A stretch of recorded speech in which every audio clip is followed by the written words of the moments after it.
सुधा का कॉलेज बड़ा एकांत और खूबसूरत जगह बना हुआ था। दोनों ओर ऊंची सी मेड़ और बीच में से कंकड़ की एक खूबसूरत घुमावदार सड़क। दाईं ओर चने और गेहूं के खेत, बेर और सहतूत के झाड़ और बाईं ओर ऊंचे ऊंचे टीले और ताड़ के लंबे लंबे पेड़। शहर से काफी बाहर देहात का सा नज़ारा था और इतना शांत वातावरण लगता था कि यहाँ कोई उथल पुथल, कोई शोरगुल है ही नहीं। जगह इतनी हरी भरी कि दर्जों से कमरे के पीछे ही महुआ चूता था और लंबी लंबी घास की दोपहरिया के नीले फूलों की जंगली लताएं उलझी रहती थी। इस वातावरण में अगर किसी पर ज़्यादा प्रभाव सबसे ज़्यादा पड़ा था तो वह थी गेसु। उसे अच्छी तरह मालूम था कि बांस के झाड़ के पीछे किसी चीज के फूल हैं। पुराने पीपल पर गिलोय की लतर चढ़ी है और करौंदे के झाड़ के पीछे एक शाही की मांद है। नागफनी की झाड़ी के पास एक बार उसने एक लोमड़ी भी देखी थी। शहर के एक मशहूर रईस साबिर हुसैन काज़मी की वह सबसे बड़ी लड़की थी। उसकी माँ, जिन्हें उसके पिता अदन से ब्याह कर लाए थे, शहर की मशहूर शायरा थी। हालांकि उनका दीवान छप कर मशहूर हो चुका था, मगर वह किसी भी बाहरी आदमी से कभी नहीं मिलती जुलती थी। उनकी सारी दुनिया अपने पति और अपने बच्चों तक सीमित थी। उन्हें शायराना नाम रखने का बहुत शौक था। अपनी दोनों लड़कियों का नाम उन्होंने गेसु और फूल रखा था।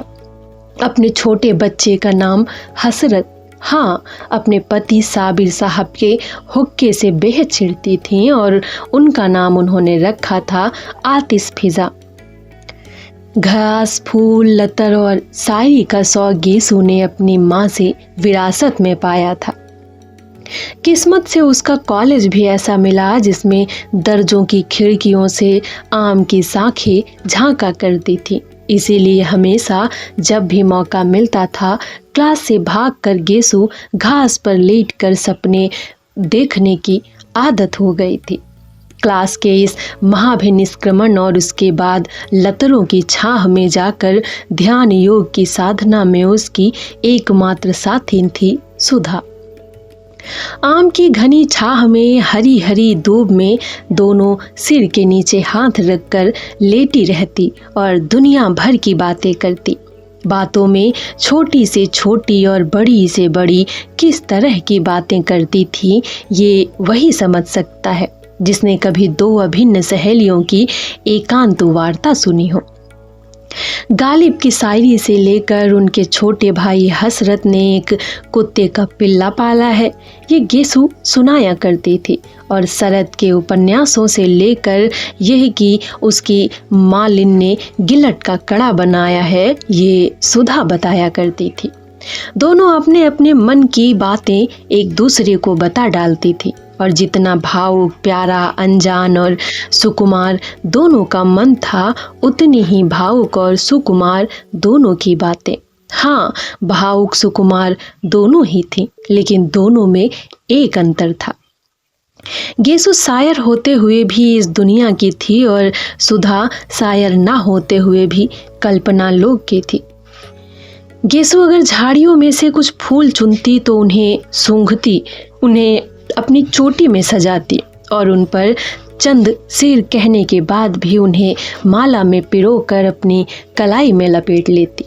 सुधा लतरों के बीच में सिर रखकर लेट जाती और निर्निमेष पलकों से फूलों को देखती रहती और आंखों से ना जाने क्या पीकर उन्हें उन्हीं की डालों पर फूलता हुआ छोड़ देती। गेसु हर चीज़ का उचित इस्तेमाल जानती थी। किसी भी चीज़ को पसंद करने या प्यार करने के बाद अब उसका क्या उपयोग है, क्रियात्मक यथार्थ जीवन में उसका क्या स्थान है, ये गेसु खूब समझती थी। लेकिन सुधा किसी भी फूल के जादू में बंध जाना चाहती थी, उसी की कल्पना में डूब जाना जानती थी। लेकिन उसके बाद सुधा को कुछ नहीं मालूम था। गेसु की कल्पना और भावुक सूक्ष्मता शायरी में व्यक्त हो जाती थी। अतः उसकी जिंदगी में काफ़ी व्यवहारिकता और यथार्थ था। लेकिन सुधा, जो शायरी नहीं लिख सकती थी, अपने स्वभाव और गठन में खुद ही एक मासूम शायरी बन जाती थी।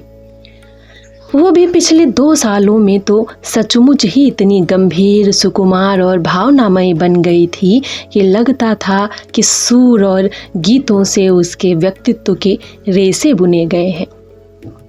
लड़कियां गेसु और सुधा के इस स्वभाव से, उनकी अभिन्नता से वाकिफ थीं और इसीलिए जब सुधा की मोटर आकर साइबान में रुकी और उसमें से सुधा और गेसु हाथ में फाइल लिए उतरी, तो कामिनी ने हंसकर प्रभा से कहा, लो, चंदा सूरज की जोड़ी आ गई। सुधा ने सुन लिया, मुस्कुराकर गेसु की ओर, फिर कामिनी की ओर, प्रभा की ओर देखकर हंस दी। सुधा बहुत कम बोलती थी, लेकिन उसकी हंसी ने उसे खुशमिजाज साबित कर रखा था और वह सभी की प्यारी थी। प्रभा ने आकर सुधा के गले में बांह डालकर कहा, गेसु बानो, थोड़ी देर के लिए सुधा रानी को हमें दे दो, जरा कल के नोट्स उतारने हैं इनसे पूछकर। गेसु हंसकर बोली, उसके पापा से तय कर ले, फिर तो जिंदगी भर को सुधा को पाल पोस, मुझे क्या करना है। जब सुधा प्रभा के साथ चली गई तो गेसु ने कामिनी के कंधे पर हाथ रखा और कहा, कम्मो रानी, अब तो तुम ही हमारे हिस्से में पड़ी, आओ चलो देखें लतर में कुंदरू है।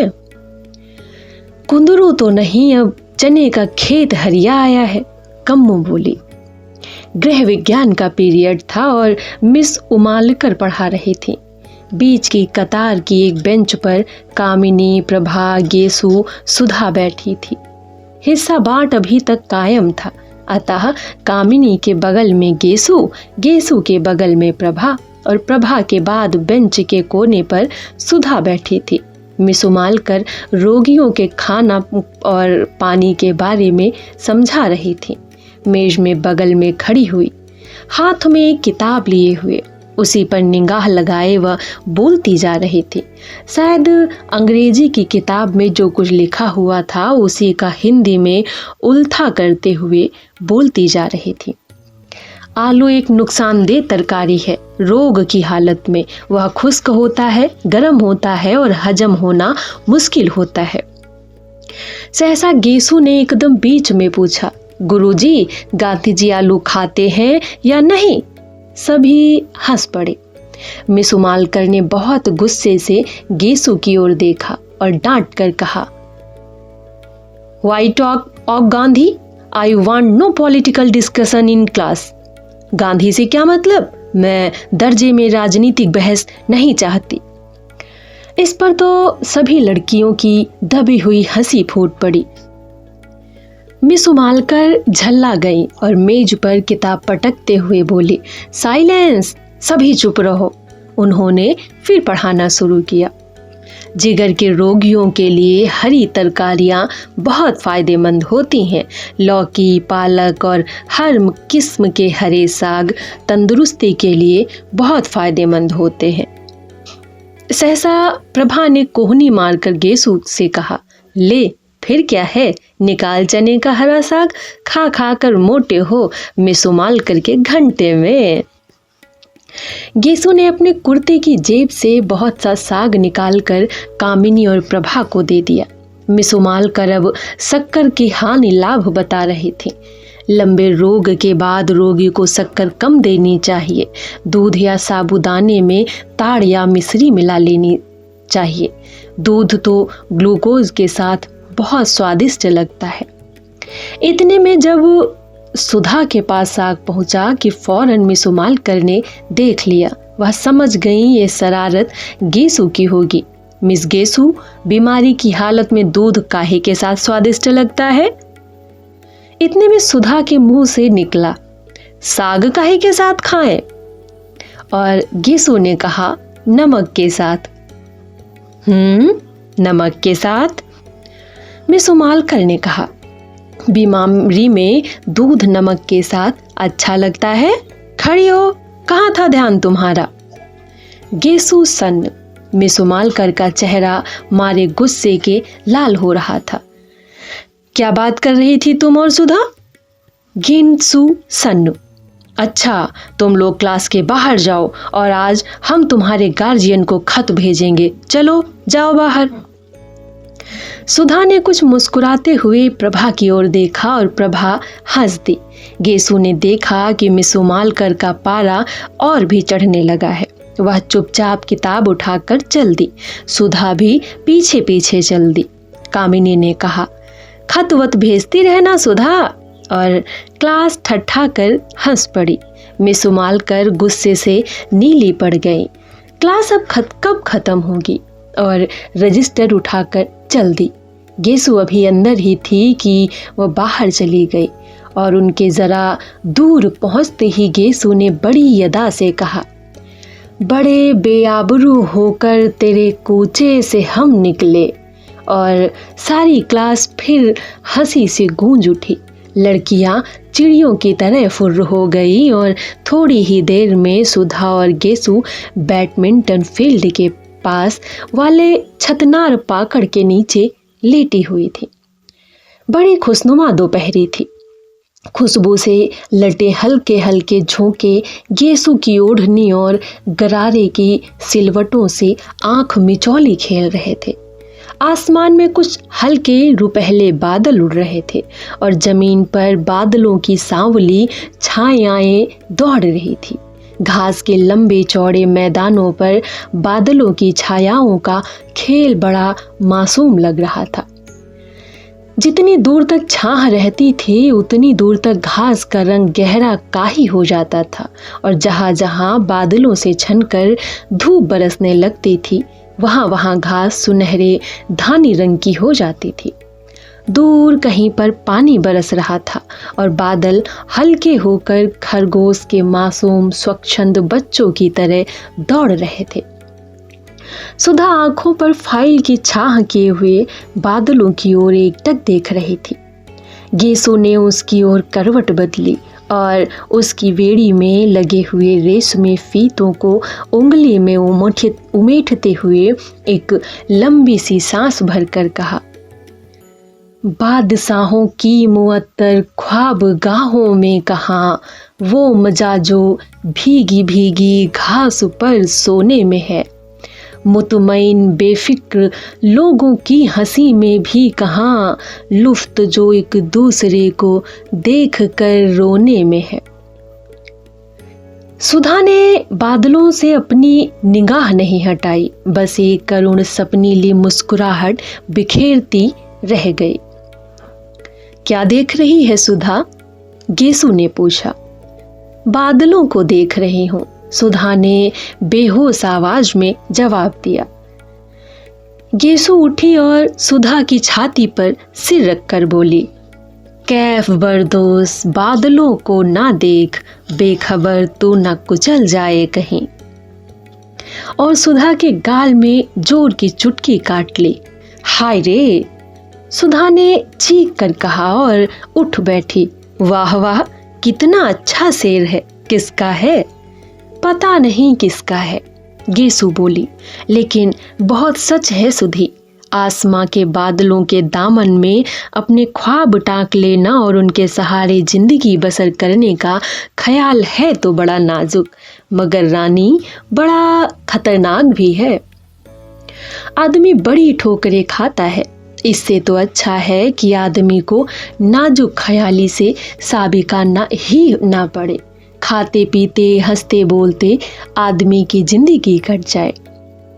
सुधा ने अपना आंचल ठीक किया और लटों में से घास के तिनके निकालते हुए कहा, गेसु, अगर हम लोगों की भी शादी ब्याह के झंझट में ना फंसना पड़े और इसी तरह दिन कटते जाएं तो कितना मजा आए। हंसते बोलते पढ़ते लिखते घास में लेटकर बादलों से प्यार करते हुए कितना अच्छा लगता है। लेकिन हम लोगों की जिंदगी भी क्या। मैं तो सोचती हूँ गेसु, कभी ब्याह ही ना करो, हमारे पापा का ध्यान कौन रखेगा। गेसु थोड़ी देर तक सुधा की आंखों में आंखें डालकर शरारत भरी निगाहों से देखती रही और मुस्कुराकर बोली, अरे अब ऐसी भोली नहीं हो रानी तुम, ये सवाब, ये उठान और ब्याह नहीं करोगी, जोगन बनेगी। अच्छा चल हट बेशरम कहेंगी, खुद ब्याह करने की ठान चुकी है तो दुनिया भर को क्यों तोहमत लगाती है। मैं तो ठान चुकी हूँ, मेरा क्या, फिक्र तो तुम लोगों की है कि ब्याह नहीं होता तो लेट कर बादल देखती हैं, गेसू ने मचलते हुए कहा। अच्छा अच्छा, गेसू की ओढ़नी खींच कर सिर के नीचे रखकर सुधा ने कहा, क्या हाल है तेरे अख्तर मियाँ का, मंगनी कब होगी तेरी। मंगनी क्या, किसी भी दिन हो जाए, बस फूफी जान के यहाँ आने भर की कसर है। वैसे अम्मी तो फूल की बात उनसे चला रही थी, पर उन्होंने मेरे लिए इरादा जाहिर किया है। बड़े अच्छे हैं, आते हैं तो घर भर में रोशनी छा जाती है। गेसू ने बड़े भोलेपन से गोद में सुधा का हाथ रखकर उसकी उंगलियां चिटकाते हुए कहा, वे तो तेरे चचा जात भाई हैं ना, तुझसे तो पहले उनसे बोलचाल रही होगी। सुधा ने पूछा। हाँ हाँ, खूब अच्छी तरह। मौलवी साहब हम लोगों को साथ साथ पढ़ाते थे और जब हम दोनों सबक भूल जाते थे तो एक दूसरे का कान पकड़कर साथ साथ उठते बैठते थे। गेसू कुछ झेंपते हुए बोले। सुधा हंस पड़ी। वाह रे, प्रेम में इतनी विचित्र शुरुआत मैंने कहीं नहीं सुनी थी। तब तो तुम लोगों का एक दूसरे का कान पकड़ने के लिए अपने आप सबक भूल जाते होगे। नहीं जी, एक बार फिर पढ़कर कौन सबक भूलता है, और एक बार सबक याद होने के बाद जानती हो इश्क में क्या होता है। मकतबे इश्क में इस ढंग निराला देखा, उसको छुट्टी न मिली जिसको सबक याद हुआ। खैर ये सब बात जाने दे सुधा, जब तू कब ब्याह करेगी। जल्दी ही करूंगी, सुधा बोली। किससे। तुझसे। और दोनों खिलखिलाकर हंस पड़ी। बादल हट गए थे और पाकड़ की छाह को चीरते हुए एक सुनहली रोशनी का तार झिलमिला उठा। हंसते वक्त गेसू के कान में टाप चमक उठे और सुधा का ध्यान उधर खींच गया। ये कब बनवाया तूने। बनवाया नहीं तो उन्होंने दिए होंगे। क्यों। गेसू ने शर्मा कर सिर हिला दिया। सुधा ने उठकर हाथ से छूते हुए कहा, कितने सुंदर कमल है। वाह। क्यों गेसू, तूने सचमुच कमल देखे हैं। ना, मैंने देखे हैं। कहाँ। असल में 5-6 साल पहले तक तो मैं गांव में रहती थी ना, ऊंचाहार के पास। एक गांव में मेरी बुआ रहती है ना, बचपन से मैं उन्हीं के पास रहती थी। पढ़ाई की शुरुआत मैंने वहीं की और 7वीं तक वहीं पढ़ी। वो तो वहाँ मेरे स्कूल के पीछे के पोखरे में बहुत कमल थे। रोज शाम को मैं भाग जाती थी और तालाब में घुसकर कमल तोड़ती, और घर से ही बुआ एक लंबा सा सोटा लेकर गालियाँ देते हुए आती थी मुझे पकड़ने के लिए। जहाँ वह किनारे पहुँचती तो मैं कहती, अभी डूब जाएंगे बुआ, अभी डूबे। ये तो बहुत रबड़ी मलाई का लालच देकर वह मिन्नत करती, निकल आओ, तो मैं निकलती थी। तुमने तो कभी देखा नहीं होगा हमारी बुआ को। ना, तूने कभी दिखाया ही नहीं। इधर बहुत दिनों से आई ही नहीं वे। आएंगी तो दिखाऊंगी तुझे। और उनकी एक लड़की है, बड़ी प्यारी, बड़े मजे की है। उसे देखकर तो तुम उससे बहुत प्यार करोगी। वो तो अब यहीं आने वाली है, अब यहीं पढ़ेगी। किस दर्जे में पढ़ती है। प्राइवेट विदुषी में बैठेगी इस साल। खूब गोल मटोल और हंसमुख है, सुधा बोली। इतने में घंटा बोला और गेसू ने सुधा के पैर के नीचे दबी हुई अपनी ओढ़नी खींची। अरे, अब आखिरी घंटे में जाकर क्यों पढ़ोगी, हाजिरी कट ही गई। अब बैठो, यहीं बातचीत करें, आराम करें। सुधा ने अलसाए स्वर में कहा और खड़ी होकर एक मदमाती हुई अंगड़ाई ली, और गेसू ने हाथ पकड़कर उसे बिठा लिया और बड़ी गंभीरता से कहा, देखो, ऐसी अरसों ही अंगड़ाइयाँ ना लिया करो। इससे लोग समझ जाते हैं कि अब बचपन करवट बदल रहा है। धत, बेहद झेप कर और फाइल में मुंह छिपाकर सुधा बोली, लो तुम मजाक समझती हो, एक शायर ने तुम्हारी अंगड़ाई के लिए कहा है, कौन ये ले रहा है अंगड़ाई, आसमानों को नींद आती है। वाह, सुधा बोली। अच्छा केसु, आज बहुत से शेर सुनाओ। सुनो, इस रिदायते रिगी है और खाबे कायनात, डूबते जाते हैं तारे, भीग जाती है रात। पहली लाइन का क्या मतलब है? सुधा ने पूछा। रिदायतेरगी के माने हैं अंधेरे की चादर और खाबे कायनात के माने हैं जिंदगी का सपना।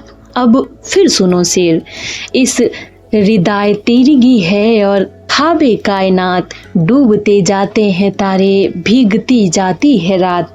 वाह, कितना अच्छा है। अंधकार की चादर है, जीवन का स्वप्न है, तारे डूबते जाते हैं, रात भीगती जाती है।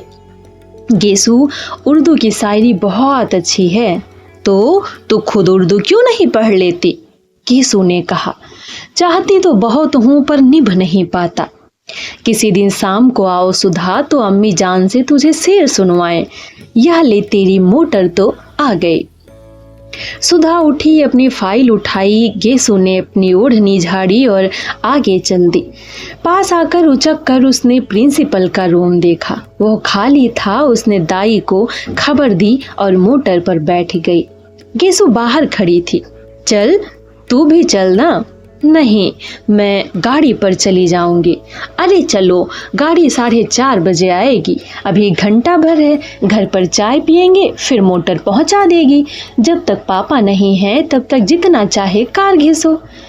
गेसु भी आ बैठी और कार चल दी। दूसरे दिन जब चंदर डॉक्टर शुक्ला के यहाँ निबंध की प्रतिलिपि लेकर पहुंचा तो 8 बज चुके थे। 7 बजे तो चंदर की नींद ही खुली थी और जल्दी से वो नहा धोकर साइकिल दौड़ाता हुआ भागा था कि कहीं भाषण की प्रतिलिपि पहुंचाने में देरी ना हो जाए। जब वह बंगले पर पहुंचा तो धूप फैल चुकी थी। अब धूप भली नहीं मालूम देती थी। धूप की तेजी बर्दाश्त के बाहर होने लगी थी, लेकिन सुधा नील कांटे के ऊंचे ऊंचे झाड़ों की छाह में एक छोटी सी कुर्सी डाले बैठी थी। बगल में एक छोटी सी मेज थी जिस पर कोई किताब खुली हुई रखी थी। हाथ में क्रोसिया थी और उंगलियों में एक नाजुक तेजी से डोरे उलझ सुलझ रही थी। हल्की बादामी रंग की एक लाई की लहराती हुई धोती, नारंगी और काली तिरछी धारियों का कलफ और चुस्त ब्लाउज और एक कंधे पर उभरा एक उसका पफ ऐसा लग रहा था कि जैसे बाह पर कोई रंगीन तितली आकर बैठी हुई हो। उसका सिर्फ एक पंख उठा हो। अभी अभी शायद नहा कर उठी थी, क्योंकि सरद की खुशनुमा धूप की तरह हल्के सुनहले बाल पीठ पर लहरा रहे थे। नील कांटे की टहनियां उसको सुनहली लहरें समझकर अटखेलियां कर रही थी। चंदर की साइकिल जब अंदर खड़ी दिख पड़ी तो सुधा ने उधर देखा, लेकिन कुछ भी ना कहकर फिर अपनी क्रोसिया बुनने में लग गई। चंदर सीधा पोर्टिको में गया और अपनी साइकिल रखकर भीतर चला गया, डॉक्टर शुक्ला के पास।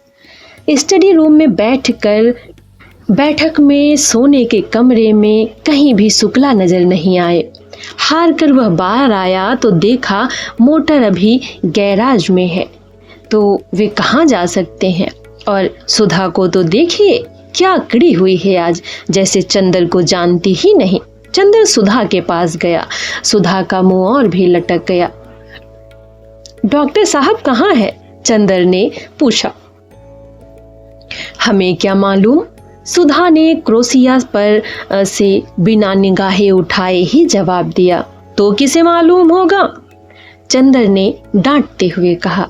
हर वक्त का मजाक हमें अच्छा नहीं लगता। काम की बात का उसी तरह जवाब देना चाहिए। उसके निबंध की लिपि देनी है या नहीं? हाँ देनी है। तो मैं क्या करूं? नहा रहे होंगे।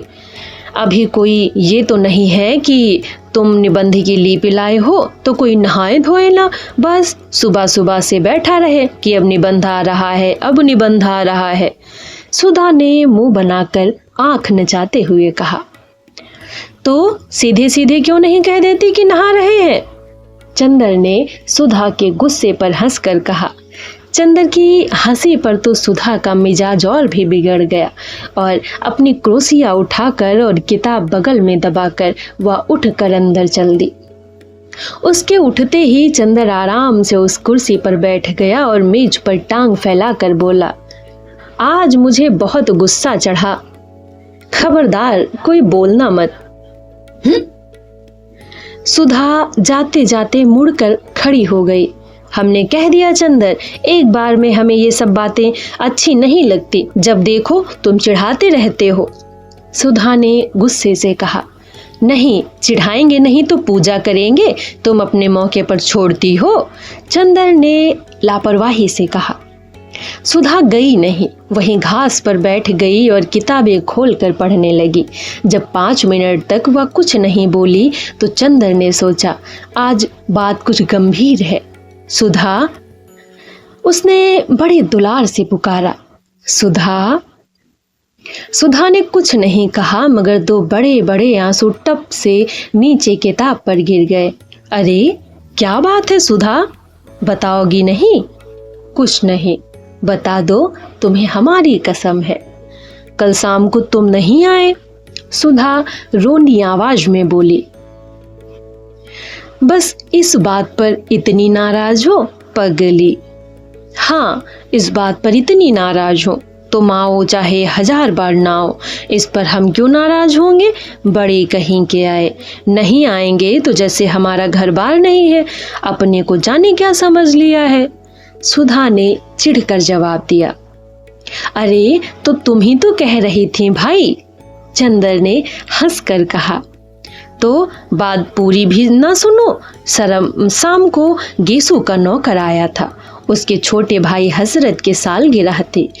सुबह कुरान खानी होने वाली थी और उसकी माँ ने बुलाया था। तो गई क्यों नहीं?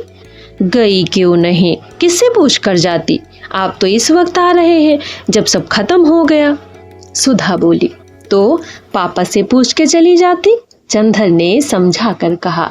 और फिर गेसू के यहाँ तो अक्सर जाती हो तुम। तो आज तो डांस भी करने के लिए कहा था उसने। फिर बाद में तुम कहते, सुधा तुम्हें ये नहीं करना चाहिए, वो नहीं करना चाहिए, लड़कियों को ऐसे रहना चाहिए, वैसे रहना चाहिए, और बैठ के उपदेश पिलाते और नाराज होते।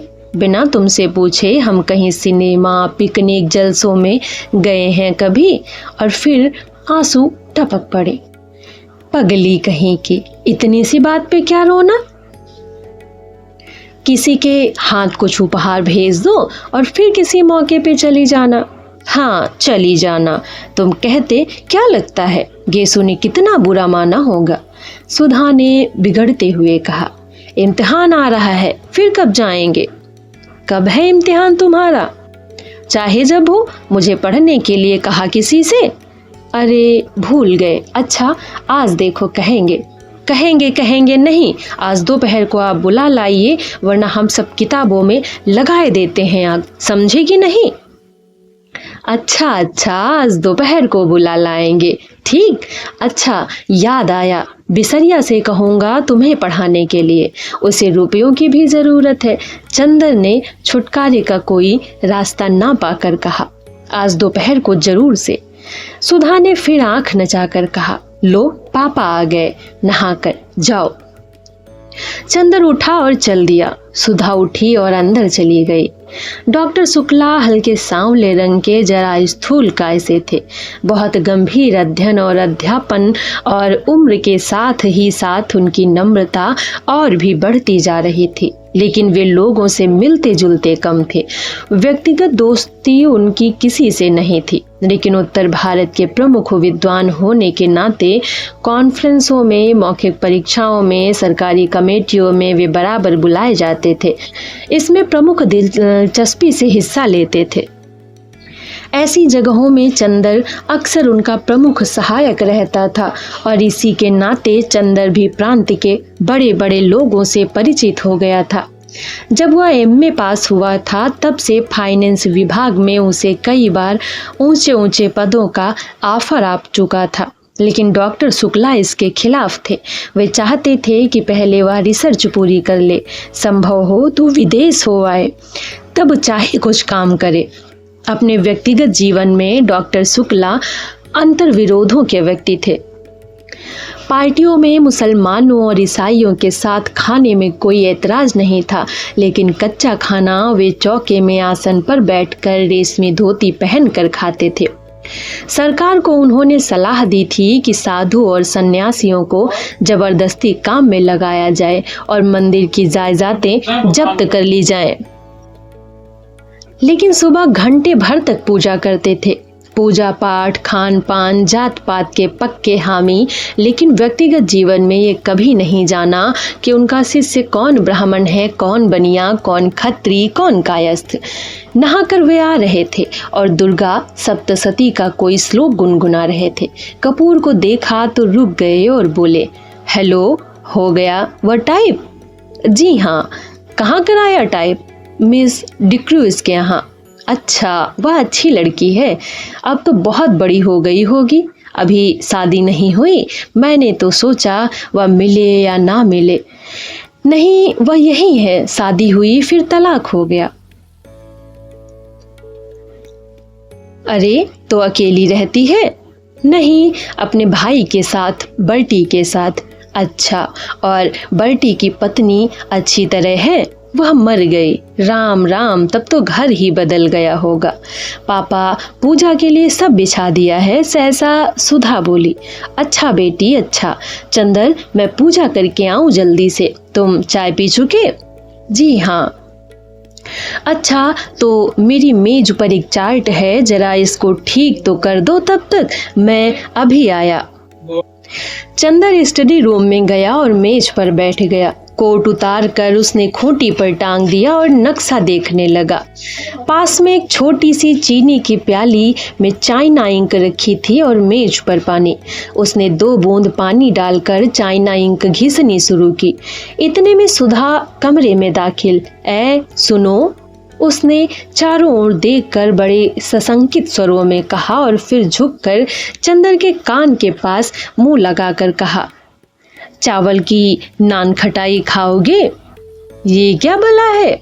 चंदर ने इंक घिसते घिसते पूछा। बड़ी अच्छी चीज होती है, पापा को बहुत अच्छी लगती है। आज हमने सुबह अपने हाथ से बनाई थी। खाओगे? सुधा ने बड़े दुलार से पूछा। ले आओ, चंदर ने कहा। ले आए हम, लो। और सुधा ने अपने आंचल में लिपटी हुई 2 नान खटाई निकालकर मेज पर रख दी। अरे, तस्तरी में क्यों नहीं लाई? सब धोती में घी लगा गया। इतनी बड़ी हो गई है, शऊर नहीं है जरा सा, चंदर ने बिगड़ कर कहा। छिपा कर लाए हैं, फिर ये सकरी होती है कि नहीं? चौके से बाहर कैसे लाते? तुम्हारे लिए तो लाए हैं और तुम ही बिगड़ रहे हो। अंधे को नोन दो, अंधा कहे मेरी आंखें फोड़े। सुधा ने मुंह बनाकर कहा। खाना है कि नहीं? हाथ में तो स्याही लगी है, चंदर ने बोला। अपने हाथ से नहीं खिलाएंगे, हमारा हाथ जूठा हो जाएगा। और राम राम, पता नहीं तुम रेस्तरां में मुसलमान के हाथ का खाते होगे। थू थू। चंदर हंस पड़ा और इस बात पर, और उसने पानी में हाथ डुबोकर बिना पूछे सुधा के आंचल में हाथ पोंछ दिए और स्याही के और बेतकल्लुफी से नान खटाई उठाकर खाने लगा। बस अब धोती का किनारा रंग दिया और यही पहनना है हमें दिन भर, सुधा ने बिगड़ कर कहा। खुद नान खटाई छिपा कर लाई और घी लग गया तो कुछ नहीं, और हमने स्याही पोंछ दी तो मुंह बिगड़ गया। चंदर ने मैपिंग पेन में इंक लगाते हुए कहा। हाँ, अभी पापा देख लेंगे तो और बिगड़ेंगे कि धोती में घी स्याही सब लगाए रहती है, तुम्हें क्या? और उसने स्याही लगा हुआ छोर कसकर कमर में खोस लिया। छी, वह घी में तर छोर कमर में खोस लिया, गंदी कहीं की। चंदर ने चार्ट की लाइनें ठीक करते हुए कहा। गंदी है तो तुमसे मतलब, और मुंह चिढ़ाते हुए सुधा कमरे से बाहर चली गई।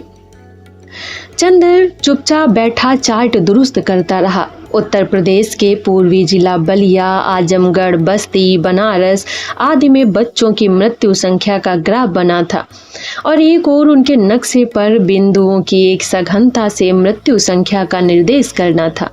चंदर की एक आदत थी, वह काम में लगता था तो भूत की तरह लगता था, फिर उसे दीन दुनिया किसी की खबर नहीं रहती थी। खाना पीना तन बदन किसी का होश नहीं रहता था। इसका एक कारण था, चंदर उन लड़कों में से था जो जिंदगी बाहर से बहुत हल्की फुल्की होते हुए भी अंदर से बहुत गंभीर और अर्थमयी होती है, जिसके सामने एक स्पष्ट उद्देश्य, एक लक्ष्य होता है। बाहर से चाहे जैसे हो, पर अपने आंतरिक सत्य के प्रति घोर ईमानदारी, यह इन लोगों की विशेषता होती है। और सारी दुनिया के प्रति अगंभीर और उच्च श्रृंखल होने पर भी जो चीज़ें इनके लक्ष्य परिधि में आती हैं, उनके प्रति इनकी गंभीरता साधना और पूजा बन जाती है। इसीलिए बाहर से इतना व्यक्तिवादी और सारी दुनिया के प्रति निरपेक्ष और लापरवाह दिख पड़ने पर भी वह अंतरम से समाज और युग और अपने आसपास के जीवन और व्यक्तियों के प्रति अपने को बेहद उत्तरदायी अनुभव करता था। वह देशभक्त भी था और शायद समाजवादी भी, पर अपने तरीके से।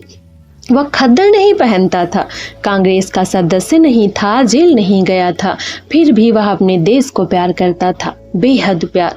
और उसकी देशभक्ति, उसका समाजवाद, सभी उसके अध्ययन और खोज में समा गया था।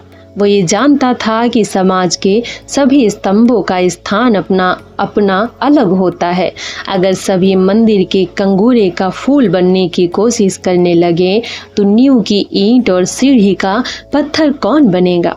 वह जानता था कि अर्थशास्त्र वह पत्थर है जिस पर समाज के सारे भवन का बोझ है, और उसने निश्चय किया था कि अपने देश, अपने युग, आर्थिक पहलू को वह खूब अच्छी तरह से अपने ढंग से विश्लेषण करके देखेगा। और उसे आशा थी कि वह एक दिन ऐसा समाधान खोज निकालेगा कि मानव की बहुत सी समस्याएं हल हो जाएंगी। आर्थिक राजनीतिक क्षेत्र में अगर आदमी खोखार जानवर बन गया है तो एक दिन दुनिया उसकी एक आवाज पर देवता बन सकेगी। इसीलिए जब वह बैठकर कानपुर के मिलों के मजदूर के वेतन का चार्ट बनाता था या उपर्युक्त संसाधनों के अभाव में मर जाने वाली गरीब औरतों और बच्चों का लेखा जोखा करता था, तो उसके सामने अपना कैरियर, अपनी प्रतिष्ठा, अपनी डिग्री का सपना नहीं होता था। उसके मन में उस वक्त वैसा संतोष होता था जो किसी पुजारी के मन में होता है। वह अपने देवता की अर्चना के लिए धूप दीप नैवेद्य सजाता है। बल्कि चंद्र थोड़ा भावुक था। एक बार तो जब चंद्र ने अपने रिसर्च के सिलसिले में यह पढ़ा कि अंग्रेजों ने अपनी पूंजी लगाने और अपना व्यापार फैलाने के लिए किस तरह मुर्शिदाबाद से लेकर रोहतक तक हिंदुस्तान के गरीब से गरीब, अमीर से अमीर बासिंदे को अमानुषिकता से लूटा, तब वह फूट फूट कर रो पड़ा था। लेकिन इसके बावजूद उसने राजनीति में कभी डूबकर हिस्सा नहीं लिया, क्योंकि उसने देखा था कि उसके जो भी मित्र राजनीति में गए वे थोड़े दिनों बाद बहुत प्रतिष्ठित या प्रतिष्ठा पा गए, मगर आदमियत खो बैठे। अपने अर्थशास्त्र के बावजूद ये समझता था कि आदमी की जिंदगी सिर्फ आर्थिक पहलू तक सीमित नहीं। वह यह भी समझता था कि जीवन को सुधारने के लिए सिर्फ आर्थिक ढांचा बदल देने भर की जरूरत नहीं, उसके लिए आदमी का सुधार करना होगा, व्यक्ति का सुधार करना होगा। वरना एक भरे पूरे वैभवशाली समाज में भी आज के से अस्वस्थ और पाशविक वृत्तियों वाले व्यक्ति रहेंगे तो दुनिया ऐसी ही लगेगी जैसी कि खूबसूरत सजाया महल जिसमें कीड़े और राक्षस रहते हों। वो ये भी समझता था कि वह जिस तरह की दुनिया का सपना देखता, वह दुनिया आज किसी भी एक राजनीतिक क्रांति या किसी भी पार्टी विशेष की सहायता मात्र से नहीं बन सकती है। उसके लिए आदमी को अपने को बदलना होगा, किसी समाज को बदलने से काम नहीं चलेगा। इसीलिए वह अपने व्यक्ति के संसार में निरंतर लगा रहता था और समाज के आर्थिक पहलू को समझने की कोशिश करता रहता था। यही कारण है कि अपने जीवन में आने वाले व्यक्तियों के प्रति वह बेहद ईमानदार था और अपने अध्ययन और काम के प्रति वह सचेत और जागरूक रहता था। वह अच्छी तरह समझता था कि इस तरह वह दुनिया को उस ओर बढ़ने में थोड़ी सी मदद कर रहा है। चूंकि अपने में भी वह सत्य की वही चिंगारी पाता था, इसीलिए कभी यह दार्शनिक ना होते हुए भी वह इतना भावुक, दृढ़ चरित्र, इतना सशक्त, इतना गंभीर था कि काम तो वह अपना इस तरह करता था जैसे कि किसी एकाग्र उपासना में लगा हुआ हो। इसीलिए जब वह चार्ट के नक्शे का कलम चला रहा था तो उसे मालूम नहीं हुआ कि कितनी देर से डॉक्टर शुक्ला आकर उसके पीछे खड़े हैं। वाह, नक्शे पर तो तुम्हारा हाथ बहुत अच्छा चलता है, बहुत अच्छा। अब उसे रहने दो, लाओ देखें तुम्हारा काम कैसा चल रहा है। आज तो इतवार है ना। डॉक्टर शुक्ला पास की कुर्सी पर बैठे बोले, चंदर, आजकल मैं किताब लिखने की सोच रहा हूँ। मैंने सोचा कि भारतवर्ष की जाति व्यवस्था का नए वैज्ञानिक ढंग से अध्ययन और विश्लेषण किया जाए। तुम इसके बारे में क्या सोचते हो? व्यर्थ है। जो व्यवस्था आज नहीं तो कल चूर चूर होने जा रही है, उसके बारे में तुमार बांधना और समय बर्बाद करना बेकार है। चंदर ने बहुत आत्मविश्वास से कहा, यही तो तुम लोगों की खराबी है। कुछ थोड़ी सी खराबियां जाति व्यवस्था की देख ली तो उसके खिलाफ हो गए। रिसर्च स्कॉलर का दृष्टिकोण ही दूसरा होना चाहिए। फिर हमारे भारत की प्राचीन सांस्कृतिक परंपराओं को तो बहुत ही सावधानी से समझने की आवश्यकता है। ये समझ लो कि मानव जाति दुर्बल नहीं है। वह अपने विकास क्रम में वह उन्हीं संस्थाओं, रीति रिवाजों और परंपराओं को रहने देती है जो उसके अस्तित्व के लिए बहुत आवश्यक हो। अगर वे आवश्यक ना हुई तो मानव उससे छुटकारा मांग लेता है। यह जाति व्यवस्था ना जाने कितने सालों से हिंदुस्तान में कायम है। क्या यही इस बात का प्रमाण नहीं कि ये बहुत सशक्त है, अपने में बहुत जरूरी है? अरे हिंदुस्तान की भली चलाई, चंदर बोला। हिंदुस्तान में तो गुलामी कितने दिनों से कायम है, तो क्या वो भी जरूरी है? बिल्कुल जरूरी है, डॉक्टर शुक्ला बोले। मुझे भी हिंदुस्तान पर गर्व है। मैंने कभी कांग्रेस का काम किया, लेकिन मैं इस नतीजे पर पहुंचा हूं कि जरा सी आज़ादी अगर मिलती है तो हिंदुस्तानियों को, तो वे उसका भरपूर दुरुपयोग करने से बाज नहीं आते और कभी भी ये लोग अच्छे शासक नहीं निकलते हैं।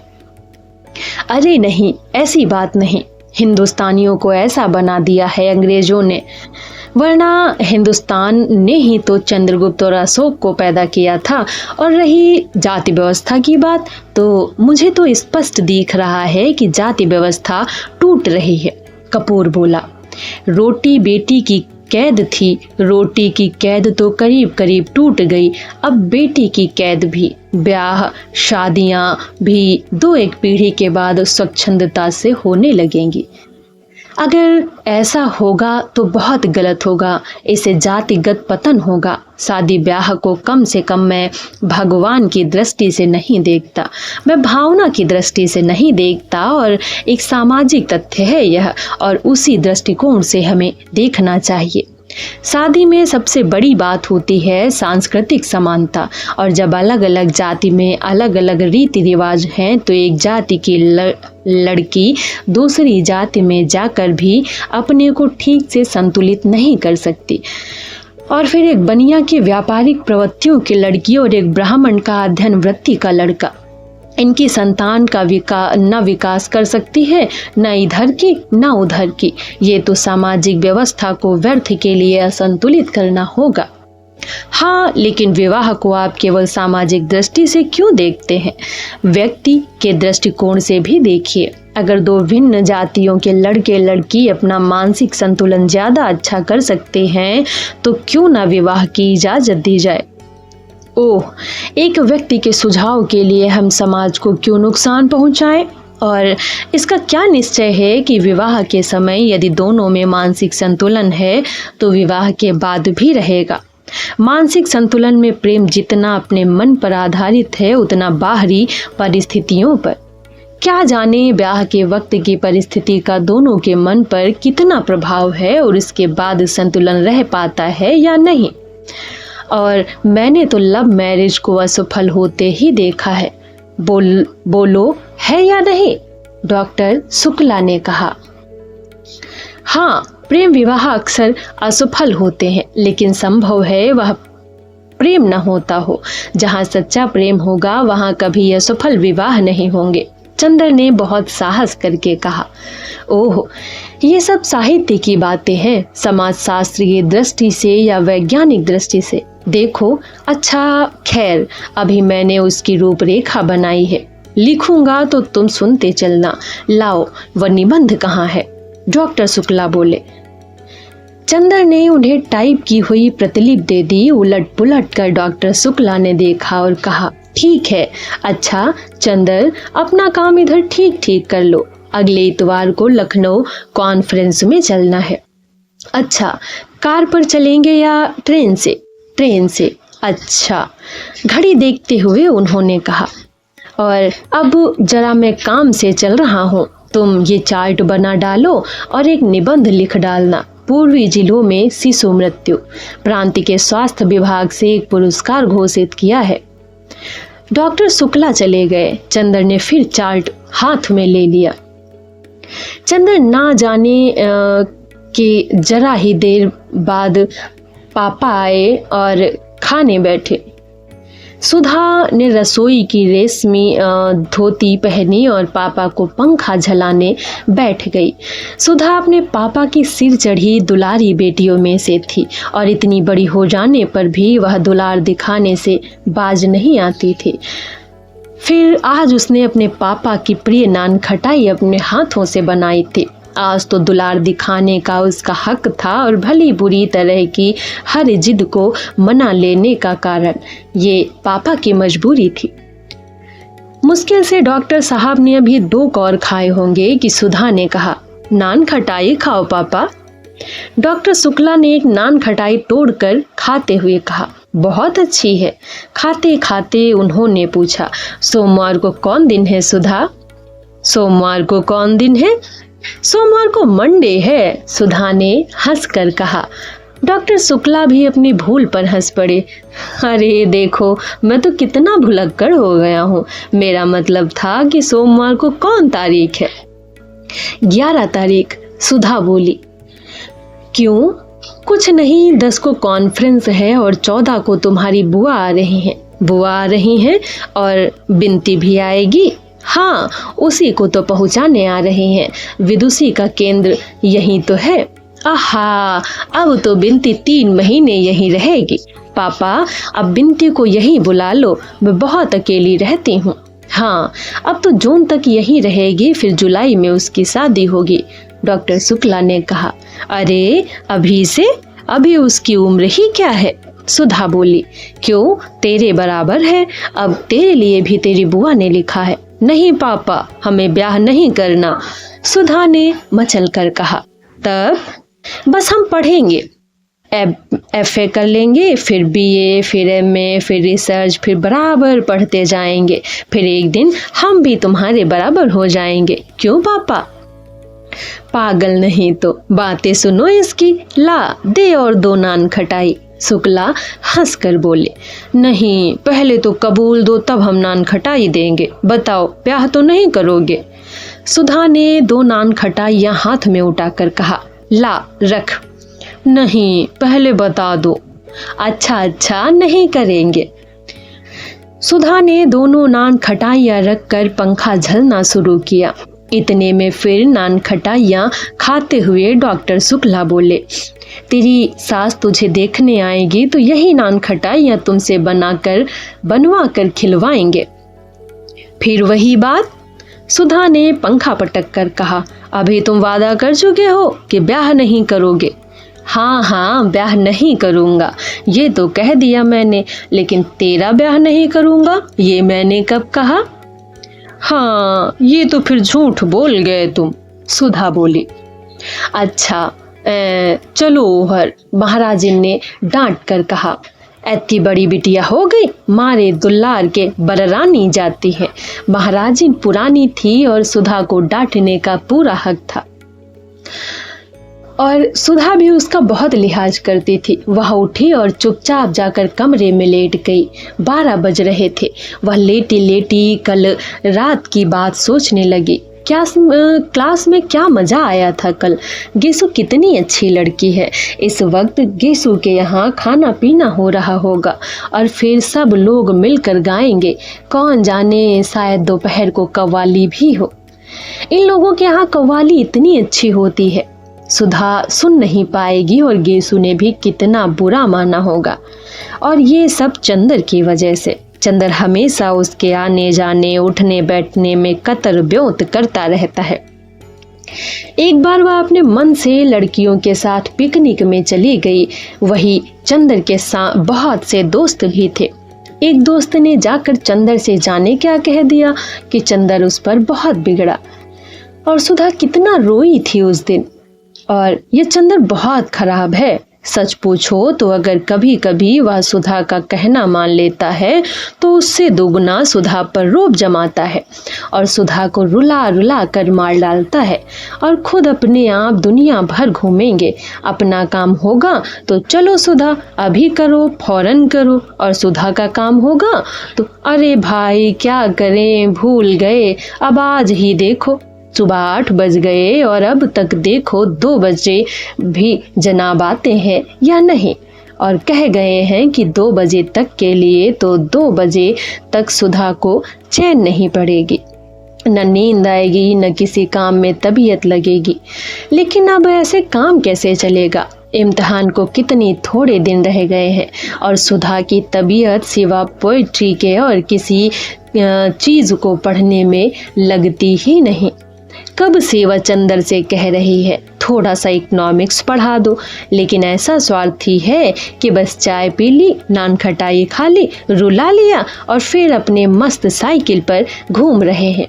यही सब सोचते सोचते सुधा को नींद आ गई, और 3 बजे जब गेसु आई तो भी सुधा सो रही थी। पलंग के नीचे DMC का गोला खुला हुआ था और तकिए के पास क्रोसिया पड़ी थी। सुधा भी थी बड़ी प्यारी, बहुत खूबसूरत, और खास तौर पे तो उसकी पलकें तो अपराजिता के फूलों को भी मात देती थी। वह और थी इतनी गोरी गुदकारी कि कहीं पर दबा दो तो फूल खिल जाए। मूंगिया होठों पर जाने कैसा छूता गुलाब मुस्कुराता था, और बाहें तो जैसे बेले की पंखुड़ियां की बनी हो। गेसु आई, उसके हाथ में मिठाई थी जो उसकी माँ ने सुधा के लिए भेजी थी। वह पल भर खड़ी रही और फिर उसने मेज पर मिठाई रख दी और क्रोसिया से सुधा की गर्दन गुदगुदाने लगी। सुधा ने करवट बदली। गेसु ने नीचे पड़ा हुआ डोरा उठाया और आहिस्ते से उसका चुटीला डोरे के एक छोर से बांधकर दूसरा छोर मेज के पाए से बांध दिया, और उसके बाद बोली, सुधा सुधा उठो। सुधा चौंक कर उठ गई और आंख मलते मलते बोली, अब 2 बजे हैं, लाए उन्हें या नहीं? ओहो, उन्हें लाए या नहीं? किसे बुलाया था रानी ने? 2 बजे हैं, जरा हमें भी तो मालूम हो। गेसु ने बाहों में चुटकी काटते हुए पूछा। ओफो। सुधा बाह झटक कर बोली, मार डाला बेदर्दी कहीं की। ये सब अपने उन्हीं अख्तर मियाँ को कर दिखाना। और जो ही सुधा ने सिर ढकने के लिए पल्ला उठाया तो देखा कि चोटी डोर में बंधी हुई है। इससे पहले कि सुधा कुछ कहे, गेसु बोली, या सनम, जरा पढ़ाई को तो देखो। मैंने तो सुना था कि नींद ना आए इसलिए लड़के अपनी चोटी खूंटी में बांध लेते हैं, पर ये नहीं मालूम था कि लड़कियां भी अब वही करने लगी हैं। सुधा ने चोटी से डोर खोलते हुए कहा, मैं ही सताने को रह गई हूँ, अख्तर मियाँ की चोटी बांध कर उन्हें नचाना। अभी से बेताब क्यों हुई जाती है? अरे रानी, उनके चोटी कहाँ, मियाँ है मियाँ। चोटी ना सही, दाढ़ी सही। दाढ़ी? खुदा खैर करे, मगर वो दाढ़ी रख ले तो मैं उनसे मोहब्बत तोड़ लूं। सुधा हंसने लगी। ले, अम्मी ने तेरे लिए मिठाई भेजी है, तो आई क्यों नहीं? क्या बताऊं बताऊं, कुछ नहीं। कब आएगी तू? गेसु, सुनो, इसी मंगल नहीं, बृहस्पति को बुआ आ रही हैं, वो चली जाएंगी तब आऊंगी मैं। अच्छा, अब मैं चलूं, अभी कामिनी और प्रभा के यहाँ मिठाई पहुंचानी है। गेसु मुड़ते हुए बोली। अरे बैठो भी। सुधा ने गेसु की ओढ़नी पकड़कर उसे खींचकर बिठलाते हुए कहा, अभी आए हो, बैठे हो, दामन संभाला है। आहा, अब तो तू भी उर्दू की शायरी कहने लगी। गेसु ने बैठते हुए कहा। तेरा ही मर्ज लग गया है, सुधा ने हंसकर कहा।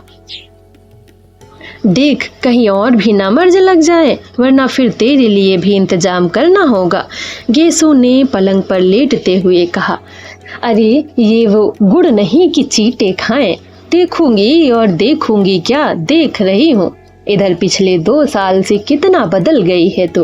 पहले कितना हंसती थी, बोलती थी, कितना लड़ती झगड़ती थी, और अब कितना हंसने बोलने पर भी गुमसुम हो गई है तू।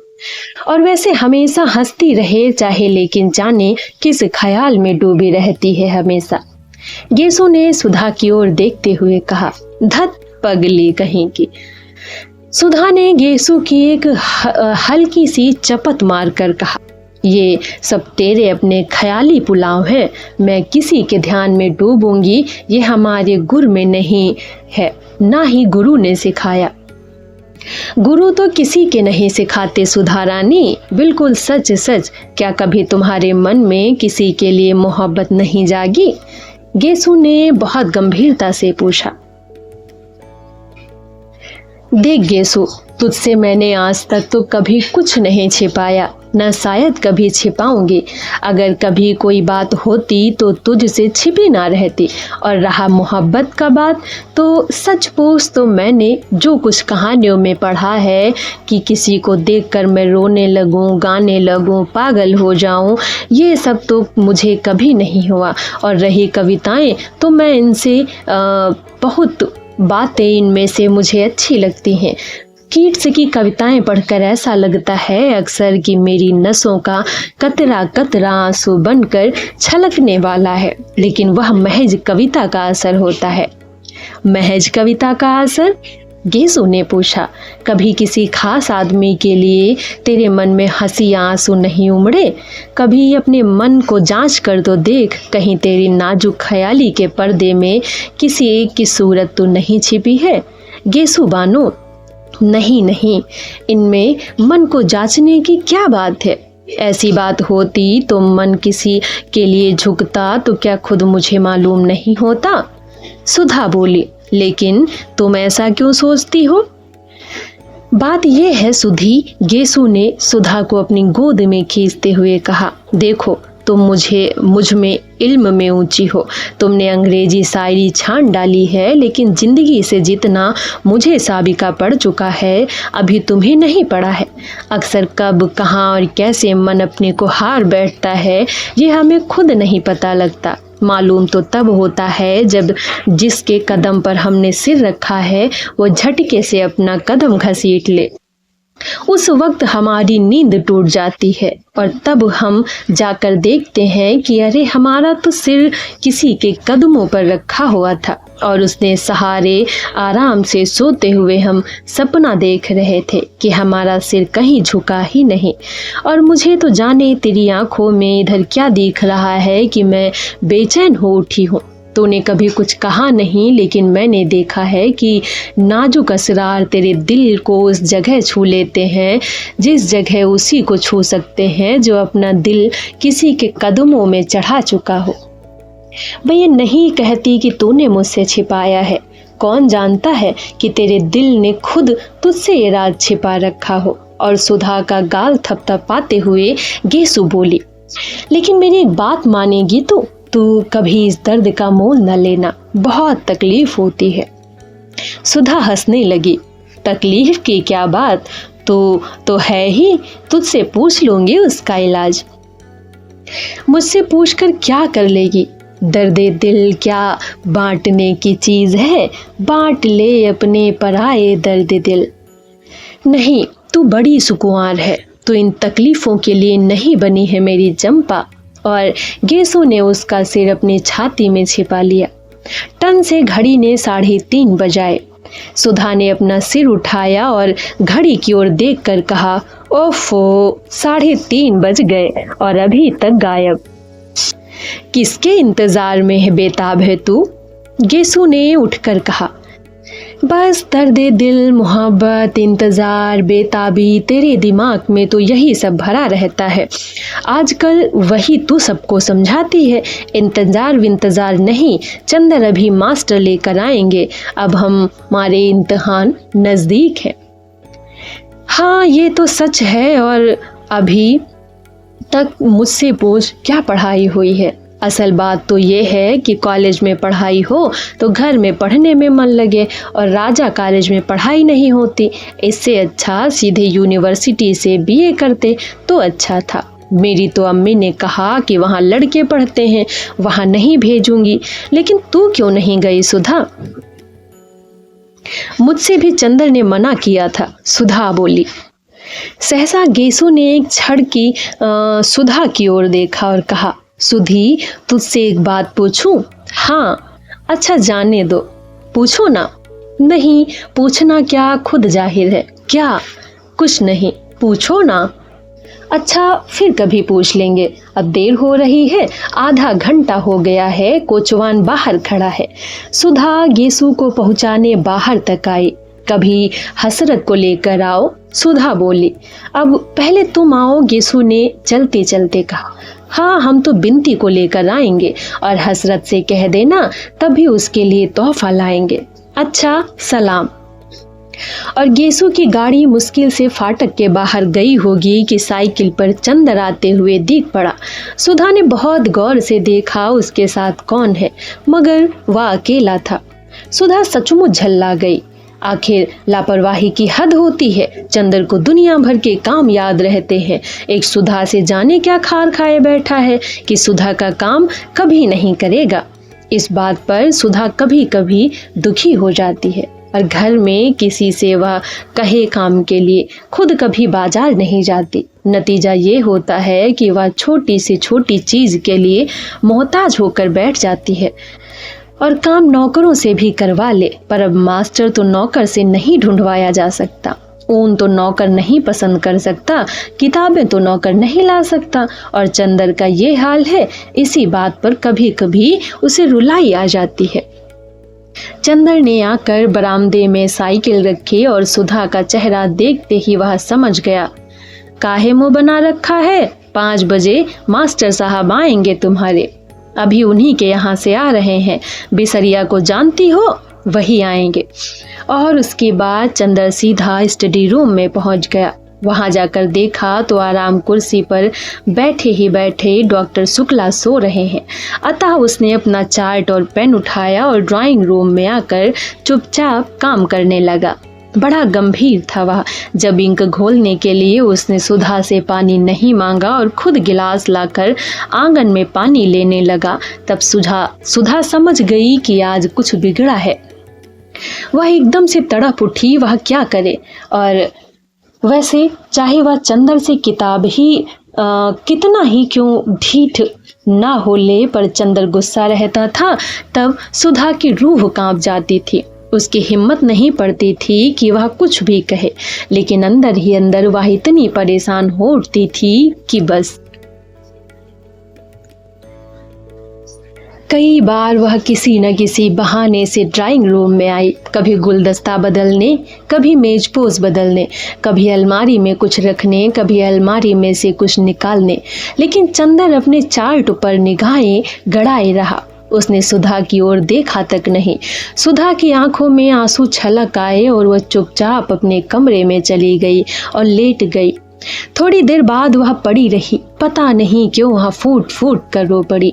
खूब रोई और फिर मुंह धोकर आकर पढ़ने की कोशिश करने लगी।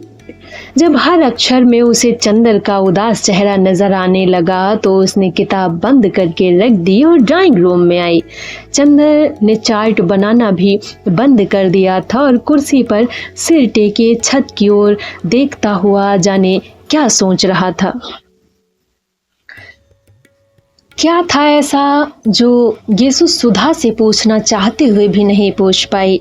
चंदर की हर बात मान लेना, उसका इंतजार करना, उससे तकरार करना, क्या है ये? कहीं सुधा को चंदर से प्रेम तो नहीं हो गया? यदि ऐसा है तो क्या चंदर इसे समझ पाएगा? सुनते रहिए हमारे साथ गुनाहों के देवता की ये प्रेम कथा। साथ ही साथ इस ऑडियो सीरीज को लाइक कीजिए, अधिक से अधिक लोगों को शेयर कीजिए। मिलते हैं इस सीरीज की अगली कड़ी के साथ। धन्यवाद।